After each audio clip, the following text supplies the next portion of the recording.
Hey there, welcome to our Flex Pools Models Resource Guide. We are excited that you're here today. And as many of you already know, Allison, Danielle, and I have been working with communities throughout California to support their launch of flexible housing subsidy pools. In that work, we are learning a lot right alongside the communities we are working with, and we're here to share some of that with you today. The goal of our time together today is to share our learnings about the different flex pool models that we see emerging from our work across California. Our hope is that these models can generate some ideas on your end about how a flex pool could benefit your community and which kind of flex pool structure might be right for your community. An important note before we sort of dive in is that these models are just examples. The best flex pool model for your community is the one that is actually responsive to the local environment and the one that you can actually get off the ground. This slide is our panel today, and you'll be hearing from each of us. All right, I get to hop in here. So I'm excited to talk about the flex pool core functions and what is a flex pool, right? This will be a refresher for some of you who are very familiar with flex pools, and for others, it might be new. All right, so first thing is what is a flex pool, right? A flex pool is not a term of licensing. It's not something you have to get a HUD or CMS designation for. It's not defined in statute. It's more about what does a flex pool do? It's a kind of infrastructure that helps people who are experiencing or at risk of homelessness by doing these four things, right? So the first thing it does is to coordinate and braid funding streams. So one of the biggest challenges that many housing programs and housing systems face is that there are so many different funding sources, so many different programs, each of which has its own kind of, this rules over here and this contract over there. And it feels like in communities, local California counties and continuums of care and managed care plans, you're doing a whole new set of contracts and agreements, a whole new set of program staff, whole new software every time you do a new funding source, right? So what's really different with the flex pools is to try to break up that money coming in from lots of different categorical programs and funding streams from the money that goes out to landlords and housing supportive service providers. So kind of no matter what money comes in, what that color of the money is, whether it's federal money, whether it's Medicaid money, whether it's HUD money, whether it's something else, you're still going to be able to have the same kind of contract and the same payment structure, the same bank account paying a landlord, no matter which funding source you're using on the back end. And the same thing in terms of housing supportive service providers. Try and make all that funding work and braiding invisible to those landlords and supportive service providers. So the next thing that a flex pool does is number two, acting as a fiscal intermediary between funders and landlords on behalf of participants. Or, in more plain terms, paying rent on time, every time. So this is really important because it can actually be really hard for a lot of government entities, whether they're counties, cities, others, to pay a security deposit quickly before you lose a private market unit, or to cut a rent check within 24 hours. But often by working with a nonprofit intermediary, a flex pool can do that, and they're able to get better outcomes because of that. Function number three is about identifying, securing, and supporting a portfolio of units for participants, right? So this one is really about changing how housing systems do acquisition. So for most housing programs, once a participant gets assigned a subsidy, then they and their case manager, who's probably a person with a background like social work or, probably not real estate, not business, not working with landlords, that individual client and their case manager are doing a housing search amongst a lot of local landlords. And then, like one desk over, another case manager with another client is searching and talking to the same landlords about the same set of apartments. It's pretty, it's just a lot of individualized work. And so what's different about a flex pool is that really what you want to be doing is saying, okay, how many new units, how many housing placements do we think we need to do this month? Is it 10? Is it 20? Is it 100? Just depending on the size of the scale of your system. Let's go out and get 10 or 20 or 100 apartments ready for us, right? In the right places, with the right kinds of mix of, units. That's great. And then it's a much easier matching. Instead of having to do a housing search among the entire market for everybody, you're matching your 10 people who are going to be housed that month to the 10 apartments you have in your portfolio. The other nice thing about kind of securing units and supporting them program as a portfolio is that then for landlords, you don't have to sell them so much on this individual client to get them to sign up and be part of the flex pool. Instead, you're selling them on the flex pool program. We have lots of different subsidies. We come with supportive services and we pay rent on time. That's a much nicer sell than this person, that person who may, be clients, Medi-Cal members with histories that of different kind of conditions that are a little more challenging for landlords to accept. So the last core function, and these all work together, is coordinating with providers of housing supportive services to support participants, right? So this, one thing that we know is for most people experiencing homelessness, they really need strong case management support to get actually into housing and stay and be retained in that housing, to keep that housing for the long term. So that client-facing work, which is really about building trust, about helping someone build stability in their own life, and learn how to be a good tenant, work, be able to sort of just, exist effectively and successfully in that new unit. That's work you really need to coordinate closely with the work of getting units and engaging with landlords. So really, this is about making sure there's always that person to call when it's, midnight and the client has left the water running or whatever it is, so that there's case managers who are ready to help and support that the clients trust. So those are the 4 things that a flex pool does.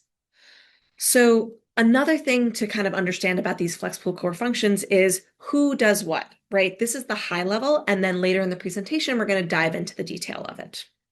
So you'll see right at the center in this orange box is the flex pool administration and operation. So there's the lead entity and the operator, and they have to work together very closely. So generally, the lead entity is the one who's kind of the instigator, the convener, the driver. They're really seeing the big picture and making all the different flex pool funding sources, funders, landlords, making everything work together. Another key thing the lead entity usually does is flex pool core function 1 on braiding funding. And many times the lead entity, which is, often, but not always a county, it depends. They are often a funder themselves, putting in one of the funding sources they control. Usually the lead entity will contract with an external operator, usually a nonprofit entity, to do kind of the flex pool core function 2, fiscal intermediary, so actually paying rent and other expenses. And then 3, getting a portfolio of units. So that's kind of what's happening at the center, is this kind of bigger picture visioning, bringing funding sources together, and then actually that day-to-day work of getting the units, paying out the rent, getting people housed. Off to the left side, you'll see that the lead entity is usually the one coordinating really closely with funders. So generally, there's a lot of relationship management, explaining to the funders what to expect from the flex pool, negotiating, okay, how much is the budget for this program, this number of people housed, whatever it is. The lead entity is really taking the lead on that. And often you're starting with 1, maybe 2 external funders, maybe 3 if you're really crazy. And you can add more over time. This funder work is kind of behind the curtain. Usually the operator isn't doing it, because the operator, in contrast, is the one that the landlords work with. And in the best case scenario, the landlords aren't even aware of everything that's going on with the funders and the funding sources. The last piece over to the right is the housing supportive service providers. So both the lead entity and the operator might be coordinating or contracting with housing supportive service providers, whether that's a provider, a nonprofit, maybe homeless service or housing organization doing housing focused case management. Maybe it's a behavioral health or mental health agency. Maybe it's an enhanced care management provider. There's lots of different options for what that looks like. And of course, all of this work is happening behind the scenes to get the outcomes we want down in the bottom right, housing and supportive services for participants. So some of you might be thinking, hey, this flex pool thing sounds like a lot of work. And that's true. It is a lot of work, right? So why would you bother with this work? Why would you take it on? What's the value?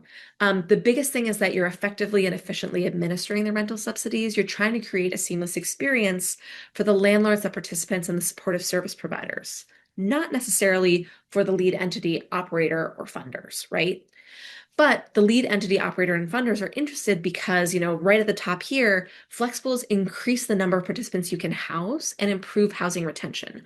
Much better outcomes on the thing you care about the most.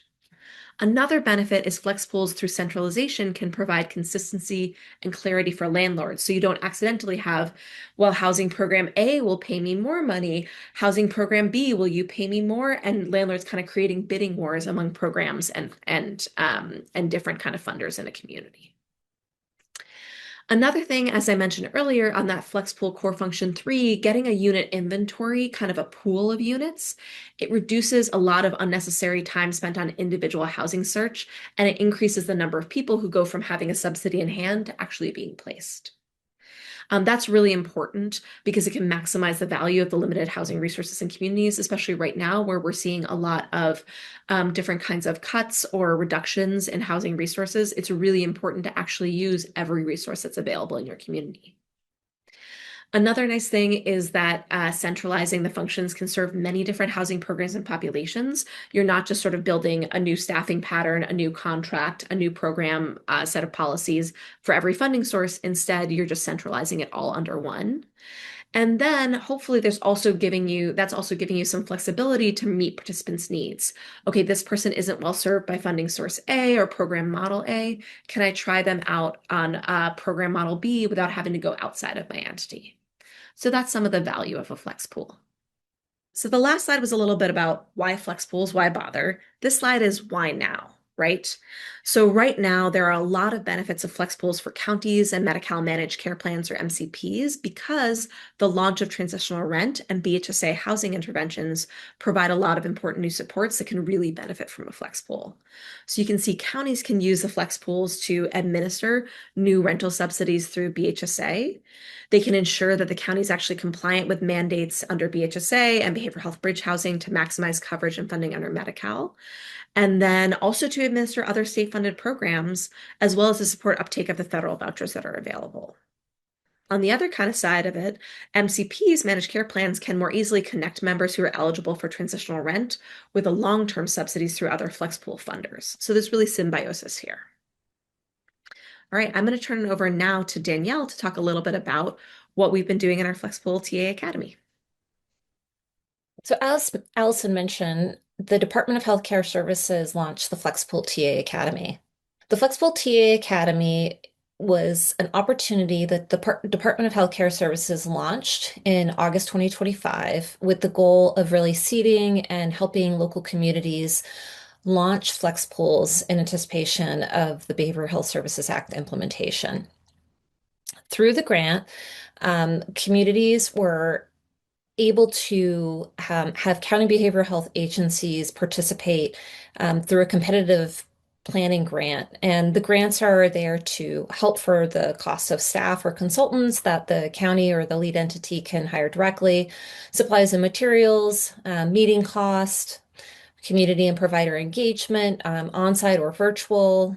We've had some in-person gatherings, and so the grant is also available to help with the travel related to that, as well as technology and other sort of one-time startup costs for doing a flex pool. But more importantly, what is the Flexible TA Academy focused on? So the resources have been really set up to provide a venue, a structure for participating communities to do visioning related to developing a new flex pool or strengthening an existing flex pool. It's also there to help folks identify potential funding sources. There's obviously transitional rent and BHSA, but thinking more broadly than that. There's been a lot of support in funder and partner relationship development, as well as procuring a flex pool operator. And finally, just a lot of intentionality, expert guidance, and creating space for folks to come together to work through some of the nitty-gritty operational processes, really with an eye of building a flex pool that has a foundation that then can be leveraged as new resources become available or other resources go away, which we know is the real sort of magic of having a flex pool is its ability to absorb and let go of resources as they are available. Flex pools are not a new concept in California. This map very quickly goes over the places where we have already had a flex pool in place. Probably most well known is Los Angeles, but also Solano, San Francisco, Santa Cruz, and Trinity counties. And then this is sort of the state of play as of June 2026 in terms of other counties that are participating in the Flex Pool Academy and therefore well on their way. Allison and I are going to walk you through the three most prominent flex pool models that we are seeing develop. This section is structured to first sort of like describe the model with a beautiful graphic, and then we're going to talk through the advantages and the disadvantages of each model. So there are three main models that we see emerging. This doesn't mean that these are the only ways that flex pools can get built, but these are the three models that we are seeing in our work. The first is what we think of as sort of like the gold standard of flex pool models. This is the way that Los Angeles and Alameda's models are built. They are fully integrated, where the lead entity braids the funding and holds the contracts with funders and the flex pool operator. The second model is what we are calling the housing only flex pool model, where the operator takes on a heavier role and braids the funding and holds contracts directly with funders. The third model is the in-house model. We are mainly seeing this model emerge in smaller communities. In this model, the government entity or the lead entity is holding all of the pieces, and there is not a community-based operator in place. Now we're going to dive into each model. Flex pools in general, I always like to say, are built on two key ingredients, and that's trust and communication. And within every flex pool model, there are a handful of key roles, no matter how it is structured. Allison walked us through some of these key roles, but I'm going to reiterate them for you now.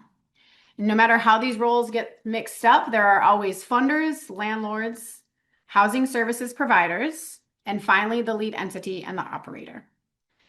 Funders provide the money needed to run the flex pool. They come in a variety of shapes and sizes, and many want or actually really need to set the terms around what the target population will be for their funding. Flex pools are funded by a variety of entities, sister county departments who are holding local or state dollars, managed care plans who are kicking in, something like HIP money, HIP money, and philanthropy. Those are all common funders. In some counties, the lead entity is not the major funder, and in others, the lead entity is the main source of funding. Ideally, there's more than one funder, and ideally, there will be more funders as a flex pool matures. So we are always counseling people to build it so that it can grow. Landlords, of course, provide the housing. Housing service providers provide what we think of as sort of classic housing case management services, supporting the program participant to reach their housing and other goals. Some counties directly fund housing supportive services through their flex pool, while others coordinate with these services without funding the work through direct contracts. Finally, there's the lead entity. It is the lead entity's job to run this whole circus. And importantly, very importantly, it's the lead entity's job to protect the operator and ensure that the operator has all the tools that they need to do their job. The operator role really exists on a continuum, and operators fill a variety of roles. While all act as a fiscal intermediary between funders and landlords, and all of them identify and secure housing units, they may or may not braid the funding or coordinate the supportive services. You're going to see when we get to the in-house example that sometimes there is no separate operator. The flex pool teams have adapted the basic flex pool model to meet their needs and goals, blending old and new structures. In all but one academy community, the lead entity is the county. I'm going to pass it to Allison now, who's going to walk us through the integrated flex pool model. Okay, so model one is what many people think of when they think of a flex pool, right? This is something you see in Los Angeles, a number of other large areas, but also I've seen it in small areas as well. So in model one, the lead entity is the one that's braiding funds, and then the lead entity is also the one who's subcontracting the landlord and participant-facing roles out to the operator and housing supportive service providers. So right in the center, you will see the lead entity is at the center of this model. They are doing that flexible administration and operation, kind of, ringleading the circus, as Whitney just said. So here, though, even though the lead entity is the one who is kind of coordinating and braiding the funding streams and actually contracting to the operator and often to housing supportive service providers as well, it's really important that the lead entity and the operator kind of, get rid of the hierarchy in certain ways to focus together on what am I doing and what are you doing to make our outcomes the best they possibly can be, to get the best possible housing placements, the best retention, the best experience for our landlords and our clients, right? So one thing is that even though the lead entity is the one leading, they are making important programmatic decisions in real partnership with the operator. So the lead entity, yes, they contract with the operator and with housing supportive service providers. Sometimes the operator also happens to do housing supportive services themselves. Sometimes it's separate nonprofits. Another thing that the lead entity does is hold those funder relationships, right? Right now, as transitional rent and Behavioral Health Services Act housing interventions are really rolling out, we're seeing a lot of them are contracting first with Medi-Cal managed care plans, often as the only county contract or sometimes one of a few county contracts for transitional rent, and often for the Housing Community Supports Housing Trio as well. So that's housing navigation, housing deposits, tenancy services. And so that's a really central role they're able to play and braid those services in to their existing housing funding, including, funding that might be new or old from their county behavioral health department. Often the lead entity here is a county housing and homelessness services department. That's what we're seeing. But we're also seeing county behavioral health departments who are themselves acting as the lead entity, not only for behavioral health clients, but potentially for other types of clients as well. One really important thing about this lead entity relationship with the funders is that the lead entity is really kind of setting the terms and negotiating to help the funders work together with the infrastructure, right? Funders get a lot of say, as they should, right, about what their funding sources are for, what the sort of housing priorities are, what kinds of reporting they need. But the lead entity is also explaining to them what's possible and what's not if they want to see the great outcomes that the Flex Pool offers. So funders may have to really understand there's a negotiation coming in that the lead entity will set some terms around, if you want to be part of our Flex Pool and have our great outcomes, then it's also important for you to understand we're going to expect, for example, unit holds from you. We're going to expect appropriate administrative funding because actually a lot of our work is administrative, and that's what goes and gets the service outcomes you see. So really managing those funder relationships actively is absolutely very important. And also helping the funder see, right, the lead entity sees the whole budget for the whole flex pool and helps each funder see their piece of that pie, their piece of that budget. So one of the things that's also kind of important here is, right, like what is the operator doing instead? This model where the lead entity is focusing on the funder relationships and coordinating and braiding funding streams lets the operator focus much more on that landlord-facing work and coordinating with housing supportive services providers so that they can sort of not be worried about where do I go get my funding? What is my funder asking me for? The funders always go through the lead entity here, not straight to the operator. That preserves the operator's bandwidth to focus so much more on the housing outcomes and the really intricate and involved work of actually engaging those landlords and getting units available and keeping folks housed. One thing to kind of think about is also, what does that relationship look like with housing supportive service providers? In this model, the lead entity is contracting with them directly. So the housing supportive service provider doesn't know, as when they're providing housing case management, right, is the dollar that's paying me coming from the MCP for the community supports housing trio, or is it coming from county behavioral health? Is it coming from COC grants or local administrative funds? The color of the money, the housing supportive service provider doesn't have to worry about it. Instead, they're able to free up bandwidth. They don't have to build a whole in-house infrastructure at these, 20 different nonprofits to do Medi-Cal billing. Instead, they're providing the housing-focused case management and coordinating services with the operator. This model also, again, takes a lot of work off of the housing supportive service providers because finding the landlords and engaging them, they don't have to do it on their own like they do for other contracts. Instead, the operator is really doing that work, and they have a much easier experience for their participants. If we go to the next slide, we're going to talk about what are the advantages and disadvantages. And I talked about some of these already.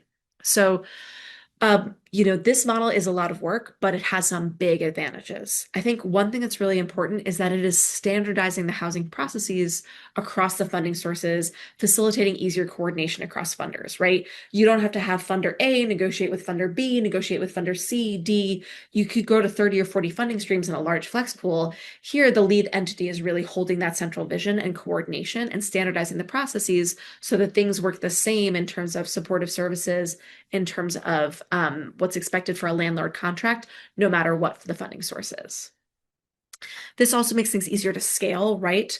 It's easier to add new funding sources in when there's just really the lead entity to take them on and make that decision and incorporate it into the administrative infrastructure and the operator to figure out how to track them and report for them in a new way. The client experience is more seamless here because there's kind of one infrastructure dealing with housing, the whole housing intervention, right? Case management, housing search, rental subsidy, it's all coming from the same place, it's coming as a package instead of the client potentially getting lost with different funders or different programs providing those three things. As I mentioned, this really improves the relationships with supportive services providers. They often feel much more financially secure because they don't have to go get a new contract every time there's a new state or federal program. Instead, the funding braiding is done by the lead entity, and they can just kind of keep serving more folks. The last thing that's an advantage I mentioned before is that really the lead entity kind of acts almost as a heat shield between, the funders and the politics and the operator, right? The lead entity is understanding what the funders' needs are, meeting those needs, understanding the local, board of supervisors and other concerns. But they take that work on and they kind of protect the operator from it so that the operator can stay laser focused on, let me get units, let me keep my landlords engaged, let me bring more landlords in so we can place more people. So there are a lot of great advantages to this model. Why not do this, right? If there's so many advantages, there's two main reasons that are disadvantages that folks have to really think about. The first is that the lead entity has to have a tolerance for financial risk and the disposition to manage multiple funding streams and differing expenditure deadlines, right? You have to have the willingness to say, I've got my funding package set up. I really feel good about my next 2 years. I'm hazier on my 3 to 5 years, and who knows what my 10 years are, but I'm going to keep working it through. We're going to keep bringing funding sources in. I don't have a 10-year guarantee all the time when I start. Another thing that's really important is that there is a lot of work to being a lead entity. There's a lot of administrative work, usually for a county department, and it means taking that on. It means taking it off of your landlords, taking it off of your operator, taking it off of your supportive services providers who kind of, are not as well positioned often as a county to take it on. But it does mean the county has to staff for it, has to have the technology for it, has to make sure it's appropriately resourced to get the outcomes they want to get. I'm going to walk us through the housing only flex pool model. What is different about this model is that the lead entity does not sort of sit in the middle of the model. Responsibility is more dispersed. So you're going to notice on this graphic, there are a lot more arrows than were on the Model 1 graphic, where everyone is sort of running through the lead entity. In this model, the operator, not the lead entity, is braiding the funding. Funders are contracting directly with the operator to secure and manage units, and usually are also contracting directly with housing supportive service providers. You can see in Model 2, the operator is really holding a lot more relationships, and they're holding multiple contracts. On the next slide, I'm going to talk about the advantages and disadvantages, so we'll get to that. But on this graphic in the funder box, you can see that MCPs are contracting with operators directly for transitional rent and housing deposits. They're contracting with CBOs directly for housing supportive services, and they're coordinating with the lead entity. Any other funders are also going to be contracting directly with the operator and coordinating with the lead entity. The lead entity is contracting with the CBO to serve as the operator. They're coordinating with MCPs and all the other funders on the program model, the operations, and the funding. And they are also providing or contracting for county-funded housing supportive services. So the operator's job is a much bigger lift in this model than in Model 1. The operator is coordinating and braiding funding. They are contracting with all these different entities, including the lead entity, MCPs, and any other funders that come along. and they're recruiting and supporting the landlords. Of course, the operator is still responsible for reporting on aggregate and client level data to funders. They're doing that coordination piece with housing supportive services providers. And very importantly, they're paying housing deposits and they're paying that rent sort of like on time, every time. In this model, housing supportive services providers are contracting directly with MCPs and or the county, probably and the county. They provide housing focused case management support and they're coordinating services with the operator. So again, just to point out, responsibility is a lot more dispersed in this model. And when we get to the advantages and disadvantages, we're going to talk a little bit about governance because you can see a lot more arrows, a lot more sort of like moving parts in model 2. Okay, so what are the advantages and disadvantages of this model? I think one huge advantage, and it is not to be discounted, is that this model is a lower barrier to launch. It requires less upfront work and organizing from the lead entity, and it sort of like more easily integrates into the pre-existing local environment and government infrastructure without the need for, getting a bunch of delegated authority and getting a bunch of front-end contractual organizing in place. Another advantage is that it splits financial risk between lead entity and funders, as opposed to the lead entity and the operator holding a lot of that financial risk. And this model also works well in scenarios where a CBO in the community is already braiding funding and can be elevated to serve as the operator. So disadvantages to this model is this model requires a lot of communication and a lot of intentionality around governance because there are so many players, there are so many arrows going back and forth.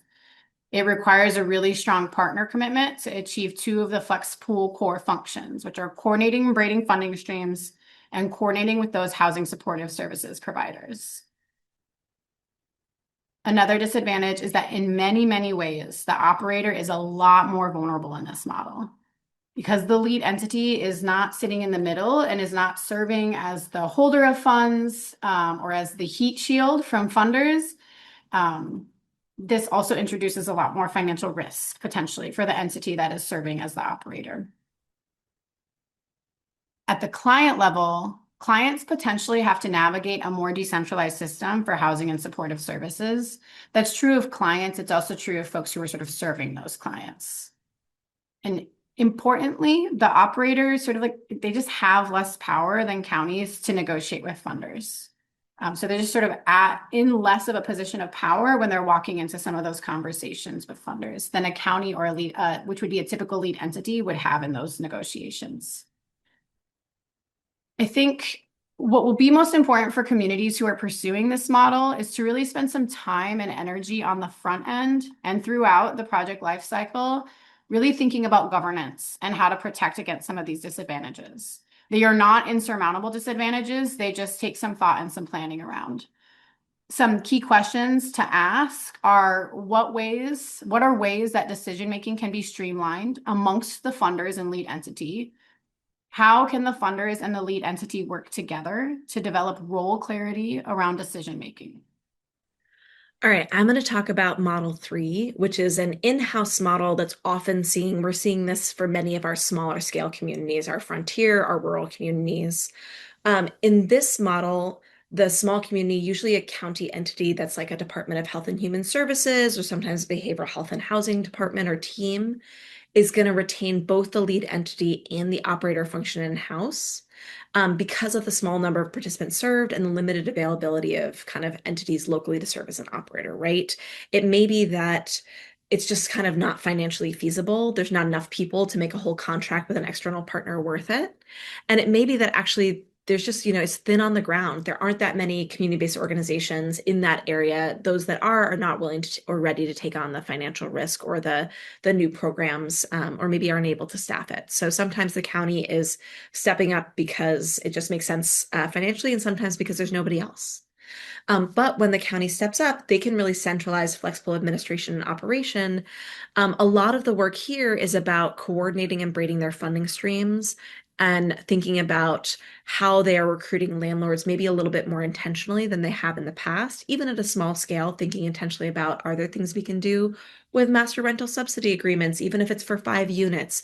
Are there things we can do on new construction? How can we do kind of interesting ways to bring more units into our portfolio? And then often, but not always in this model, the actual staff providing the housing supportive services, the housing case management to participants, are actually county staff.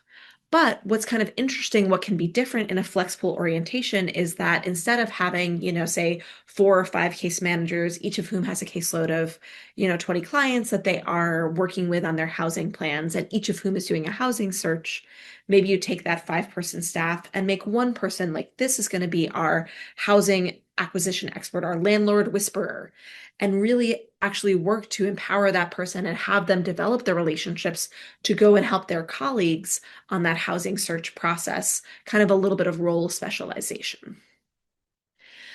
Here, what we're seeing is that often the county is coordinating and contracting with funders such as the Medi-Cal managed care plans. So usually what we've been seeing so far is that the counties doing this model are contracting for transitional rent, and then they're considering maybe adding on housing deposits or the housing trio for community supports. A few already are.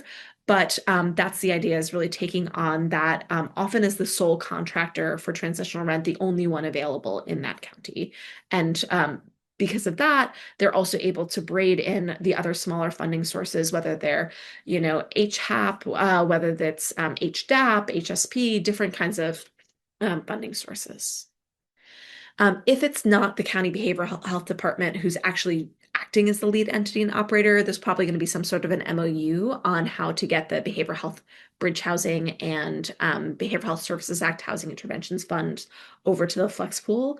But more so than in the other models, those tend to be smaller allocations. So it's really important to not just braid in transitional rent and BHSA, but to also think about those other funding sources I mentioned and be strategic about sequencing them. Often the county here is contracting directly with landlords in terms of cutting checks, paying rent. There's, some disadvantages to that in terms of the county, just moves at the speed of government. It can also be challenging if, say, all the landlords in your community also happen to be county staff. How do you avoid the appearance of conflict of interest when that's actually just what's locally available? So the counties pursuing this model really have to be thoughtful about that approach. But it really can work when they're thoughtful about how to do that braiding and role specialization to get the best outcomes for their clients. So last thing, the advantages and disadvantages, right? The advantages are, right, like there's one team often. It's very highly centralized in terms of who is doing this flexible work, who is the housing team managing the budget, the processes, the referrals, the outcomes. It's all one team. And it's designed to meet the needs of small counties, right? Small number of clients, less private provider capacity. It kind of meets the local needs. On the disadvantage side, I did mention the administrative constraints of government. You might not be able to cut checks quickly. You might not be as nimble with leases, with landlord incentives. And just because you're in small spaces, it's hard to scale because the size is small. Some things that are really important for counties thinking about how to use this model effectively are really thinking about the staffing, enough staff to support role specialization, and enough training and support for those staff to actually do their work kind of to the fullest of their skills. And as mentioned, most of the work that they're doing, they can do all 4 flexible core functions, but most of the active work has been around rethinking, kind of coordinating and braiding funding streams. That's been a big area of work we're seeing with our counties in this model, and also thinking differently about housing acquisition, trying even at the scale of 2 a month, 4 a month, how to support a portfolio of units. Great. So you've been hearing a lot about how the flex pool is an excellent model to bring in a lot of funders. And Whitney mentioned very early in the presentation that the philanthropy can, and I would even say should, potentially be one of those funders in your community. In my day job, I actually work in philanthropy. And so I'm going to talk a little bit about generally what good investments from philanthropy might be. And I do actually think there's a bit of a hierarchy. And then this slide is intended to give each model a little bit of color in terms of what that might look like, or some examples at the ground level. And you're intended to be able to take this this slide along with the ones that were just presented by Whitney and Allison when you're prospecting with philanthropy and doing some outreach with them. Philanthropy is really well positioned to offer flexible funding in some core ways. And I would put top of that list is core operating, particularly for your operator. In order to do this work well, you're really going to need to invest in your nonprofit partners, particularly for models 1 and 2. And core operating grants provide flexible resources for a organization to do something new and also grow. The second resource that can be really great from philanthropy would be working capital for the operator. Since rent roll is a core function of a flex pool, managing cash flow can be a big problem for nonprofits. Of course, having an advance structure with your government partner is the most ideal situation, but even with an advance, having a large working capital fund for your nonprofit can make sure that they're able to do that very important thing of cutting the rent check on time every time. Number 3 is capacity building with all the partners. We've seen models where philanthropy will fund a position in government as like a fellowship with the hope that government will eventually take on that role after they see the value of it. So it could be at a nonprofit, but it could be in government, but definitely making sure that people have the capacity, the bandwidth, and the expertise in order to fulfill the functions of doing the flex pool. Philanthropy often really likes to fund program costs, and I would sort of put those at the bottom of the hierarchy, although we like all the money. So if you're going to take on philanthropic dollars for program costs, I would encourage people to really put them on costs otherwise not funded by government. So for example, using philanthropic dollars to pay for rent when that is already something that you have a state or federal source for is less useful than some flexible one-time costs that maybe are pretty explicitly not allowed by your government sources. A creative thing that I've seen with philanthropy when it comes to flex pools is having philanthropy create a matching fund for new funders to come into the pool. This can create incentive for a different county department or part of government or managed care plan who is interested but needs a little extra push in order to participate. If philanthropy comes and says that they'll match that funder's initial investment, that can often be what sort of creates the little bit of incentive for a new funder to come into the pool in a more long-term way. So what does that look like at the local level if you're doing with the models 1, 2, and 3? So for example, model 1, integrated flex pool with the lead entity. As I said before, really investing in the operator's capacity as well as the lead entity, like maybe funding a role within government, and then always like supporting training and especially figuring out how to integrate all of those funding sources. Model 2, housing only. I would say for this one, I would especially be focused on making sure that your operator is shored up. As you heard earlier in the presentation, the Model 2 makes a operator particularly vulnerable. And so it's ensuring that your operator is well equipped. You won't be able to get over their kind of like lack of power in the same way as like a government entity would have, but ensuring that they have flexible resources to navigate the different funding sources would be an excellent place for philanthropy to show up. And then last but not least, as I said, building staff capacity in Model 3. That would probably be, as Allison pointed out, when you have specialization within that small team within government, it can really help. And so it might be that philanthropy pays for a role. Maybe it's the housing acquisition manager, or it's some administrative special kind of grant capacity in order to help the flex pool get off the ground. So we hope that this webinar resource was really helpful to you in thinking about some of the details of how a flex pool might look in your community. We hope it inspired some aha moments and thoughts. And if you have more questions, please feel free to reach out to us directly as FlexPool consultants, also through the DHCS FlexPools at dhcs.ca.gov email inbox. We're happy to provide spot TA to other communities that are working on developing their FlexPools, even if they're not in the academy. And then the other things that are available to you are the Flexible Housing Subsidy Pools TA resource. That has, 20 plus pages on all the nitty-gritty and details of flex pools, as well as links to other writings about specific flex pools in general, things that might be helpful. And then, of course, the DHCS Housing for Health website has additional resources and webinar recordings about other housing-focused programs coming out of the California Department of Healthcare Services. So for our last slide, we just want to say a big thank you. We hope that this was helpful to you, and we hope to hear from you as well. Bye-bye.